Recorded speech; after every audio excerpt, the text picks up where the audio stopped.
So if you're watching this, you've probably heard of the Battle of the Bulge, Hitler's last great counteroffensive in the West in December 1944 through the hills and the forests of the Ardennes. But what you might not have heard of is the action that took place in this area. I am stood currently near the town of Colmar in eastern France, and it was here in this region where the Americans, the French and the Germans clashed in the Battle of the Colmar Pocket.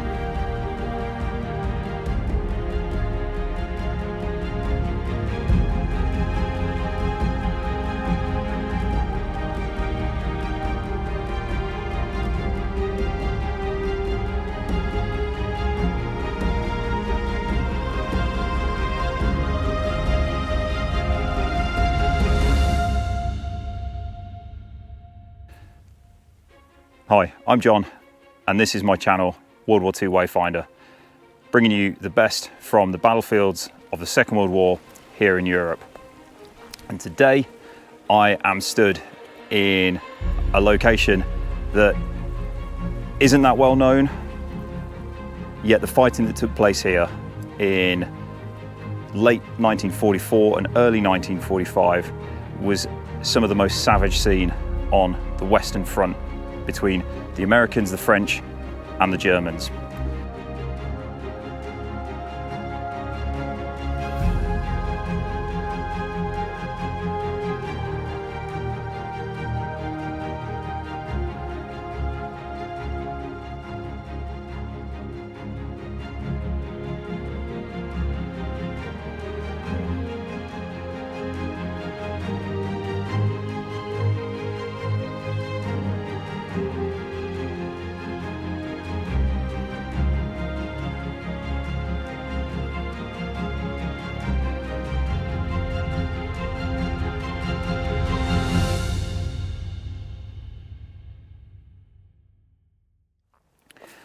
So today I am stood on Hill 351 on the edge of the Vosges Mountains overlooking the Rhine plain, which is in front of me. This area was the scene of some of the most extreme fighting that took place in late 1944 and early 1945 between the Americans and the French for the Allies, and naturally the Germans as the defenders of this region. So after the breakout from the Normandy bridgehead and the invasion of southern France in August 1944, Paris would soon fall, and then Brussels was captured shortly after. And it was at this point in the war in Europe that the feeling, in the Allies at least, that the war would definitely be over before Christmas of 1944. However, as summer rolled on, and the Germans, after their retreat from France, solidified their defensive lines, it soon became apparent, especially after the only partial success of Operation Market Garden, that maybe the Germans weren't quite as finished as everybody thought they were. Elsewhere, the fighting around Aachen and the Herkenwald, not to mention Patton's 3-month delay in trying to take the city of Metz, meant that the war would now progress into 1945.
So in the north, Montgomery, Patton and Bradley would command and manoeuvre their armies through France, Holland and Belgium. Here in the eastern sector of France, however, that responsibility fell to General Jacob Devers of US 6th Army Group. Under his command was the US 7th Army, led by General Alexander Patch, and also the French 1st Army, led by de Lattre de Tassigny, and he would control the French forces that were responsible for destroying the Germans in this region. Now, the fighting in the Vosges Mountains through September and October 1944 showed that the Germans still had plenty of fight in them. They were not willing at this stage in the war to give any ground where they could help it. So breaking through the Belfort Gap in the south with the French 1st Army and the Severn Gap in the north by the 7th Army, it would encircle the German 19th Army in what would later become known as the Colmar Pocket region. Now this front would be 40 miles wide and 30 miles deep. And the 19th Army in this region were determined to not give any ground to the Americans, because behind them in this pocket lay the Rhine and a gateway into Germany. So at the time, the German 19th Army was commanded by General Friedrich Weiss of the Wehrmacht, and he would command the 19th Army here for a short period of time. Adolf Hitler appointed Reichsführer SS Heinrich Himmler to command Army Group Oberrhein. Now, this army group would assume control of the 19th Army, and because it was Himmler, he was able to report directly to the OKW in Berlin and actually directly to Hitler himself, bypassing the normal army group chains of command. Now, it was because of Himmler's ability, and probably through the fear of his name, that he was able to bolster this region and build up 19th Army with supplies and men to ensure that any American and French combined attempt to push through this region would be met with the stiffest of resistance, both in terms of the Wehrmacht and the Waffen-SS.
Now, given the size of the Colmar Pocket, because it was so vast and because there was so much fighting that took place here, I can't possibly cover it all in a few episodes. It would take months of work.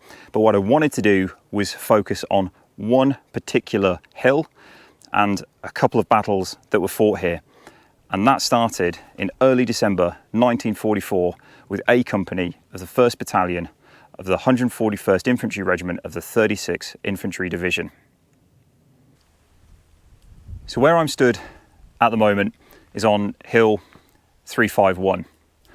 To my right, to the north, is the village of Rhine River, and to my left, to the south of the hill, is the village of Sigolsheim. And behind me there is the Alsace Plain, which looks out toward the Rhine River and then the Black Forest of Germany beyond. And this whole region here was strategically important to both sides.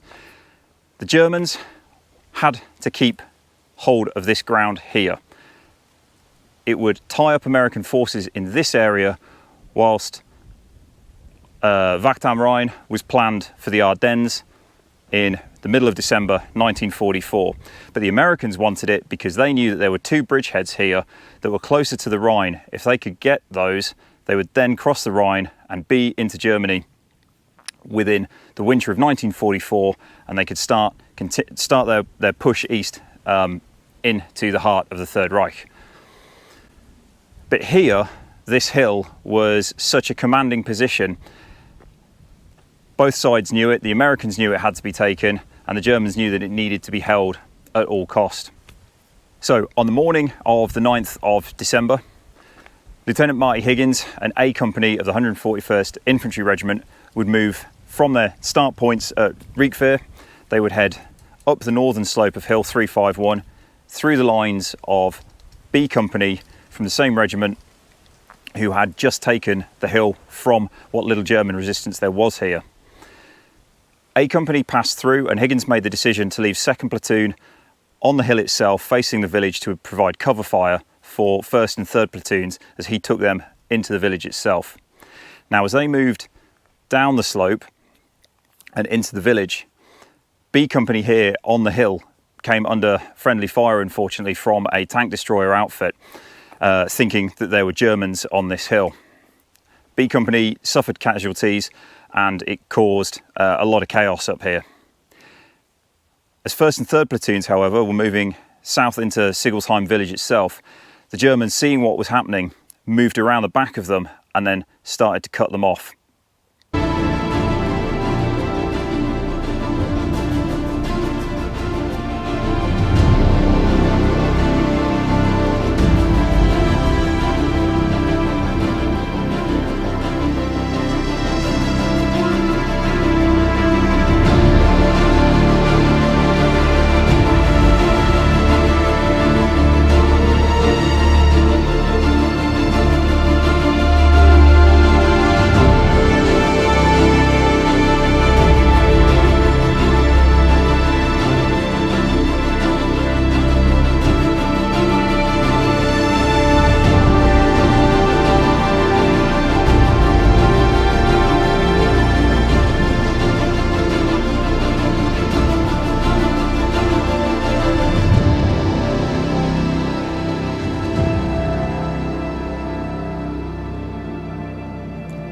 As Higgins and his men moved through the village, they went through house to house, fighting with the Germans, clearing them out of their positions, and the action was sort of to and fro throughout the rest of the 9th of December. Higgins, though, realising the situation, realising that his two platoons had been cut off, tried radioing through to battalion, wasn't able to get through, sent a runner, and still wasn't able to link up with support from the battalion. Battalion suspected something was up, and they dispatched C Company to try and rejoin with the lost elements of A Company. However, they went to the wrong location, and as a result, Higgins and his two platoons were cut off in the village, and they were there overnight. During the night, the Germans had pulled back and they started to consolidate their own positions. They didn't really engage with the Americans in too great a numbers. But on the morning of the 10th, Higgins, expecting the Germans to attack at dawn, positioned his men ready for it. And it was at this moment he noticed, or one of his men, sorry, noticed a company of Germans moving along the southern side of Hill 351 toward the west. So, thinking quickly, he organised his men into a snap ambush and was ready to take them out. But unfortunately for him and for the rest of his platoons, one of his men opened fire prematurely. Upon hearing the rounds fired, the Germans on the hill, that company scattered and they began to retreat and get out of the way. But what this did do was alert the Germans who were in the village itself to the presence of the American positions, and they started to swarm them from all sides. At this point, the fighting became so bitter, it was down to grenades and bayonets and hand-to-hand combat. As the morning progressed, Higgins began to realise that with the number of wounded troops that he had and dead troops, that his position was rapidly becoming untenable. So he decided at that point to surrender to the Germans. And it was only upon doing so that it became apparent that the Germans had moved in a regiment-sized force, 3 companies from one regiment, another company from another, to act as a single camp group, a single battle group, to engage the Americans, because the German commander thought at the time that they were engaging with a battalion strength. That was the level and the ferocity of the fight that Higgins and his men had put up for the Battle of Sigolsheim.